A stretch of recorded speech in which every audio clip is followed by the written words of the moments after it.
לחוסר הזה, לאין הזה, נכנסות מפלגות אסלאמיסטיות ומפלגות שבראשם כמובן האחים המוסלמים.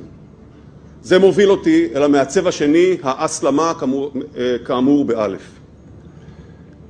התנועה המרכזית ביותר שצמחה או התפתחה כתוצאה מהטלטלה היא תנועת האחים המוסלמים.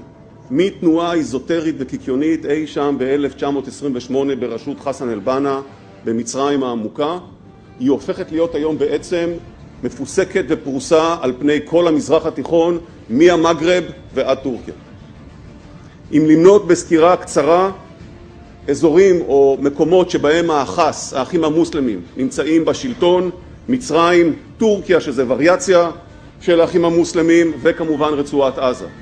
מקומות שבהם הם שותפים בהובלה, בקואליציה, בממשלה, טוניסיה, מרוקו, לוב, ומקומות שהם בהם הולכים ומתחזקים, כל אחד בקצב שלו, ועדיין באופוזיציה, ירדן וכמובן סוריה, שם הגדילו לעשות וגם יצרו לעצמם כוחות חמושים.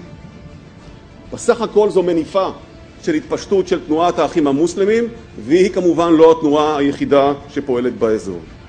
האחים המוסלמים דומיננטיים בכל, לא רק בתחומים של אסלאם פוליטי, סעד, חינוך, רווחה, בכל אלה יש להם פעילות, אגב פעילות שאותה בחלקים רבים של המדינות שתיארתי הם טיפחו ויצרו עוד לפני שפרצה הטלטלה במזרח התיכון. יותר מכך, ברחוב הערבי מזה שנים, ההפרדה בין חיים חילוניים לחיים דתיים הרבה פחות חדה ויותר מטושטשת מאשר חברה מערבית. תוצאה של העניין הזה שהמוטיב הזה, האחסי, האסלאמי, מבעבע באופן טבעי, ורק צריך למשוך אותו בפעילות נכונה שאותה אכן עושים תנועות האחס בכלל ותנועות אחרות גם כן.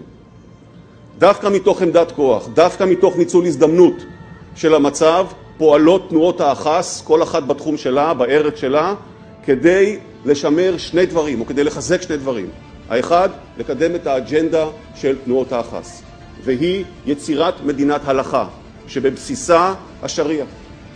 גם ההגדרה החדשה של מצרים כמדינה דמוקרטית, המבוססת על השורה, על ההתייעצות הדתית, על עיקרון ההתייעצות הדתי, היא ביטוי של העניין הזה, כשלב ראשון בתהליך שהוא כמובן הרבה יותר אסטרטגי. מנגד, המדינות האלה פועלות כדי לחזק את האחיזה שלהם בשלטון, אפרופו דמוקרטיה, כדי שהדמוקרטיה לא תוכל בקלות רבה להסיר אותם מהרגע שהם נאחזו בו, כפי שהמקרה במצרים או בטורקיה או ברצועת עזה. מוסד אל-זהר למשל במצרים, שרק לאחרונה קיבל סמכויות לתקף במידה מסוימת, אני לא רוצה להיכנס לכל הניתוח של זה, לתקף את החוקים שהפרלמנט המצרי יחוקק. זה לצד עיתונאים שנמצאים בכלא במספרים די גדולים במצרים, גם בטורקיה ובמקומות אחרים גם כן. שתי המגמות האלה הולכות ומחזקות את האחים המוסלמים בכל רחבי המזרח התיכון. לצד העניין הזה, העובדה שהמפלגות האלה, ובראשן האחס במצרים וגם ברצועת עזה וגם בטוניסיה לאחרונה, עוברות למושב של הנהג, מטילה עליהם אחריות.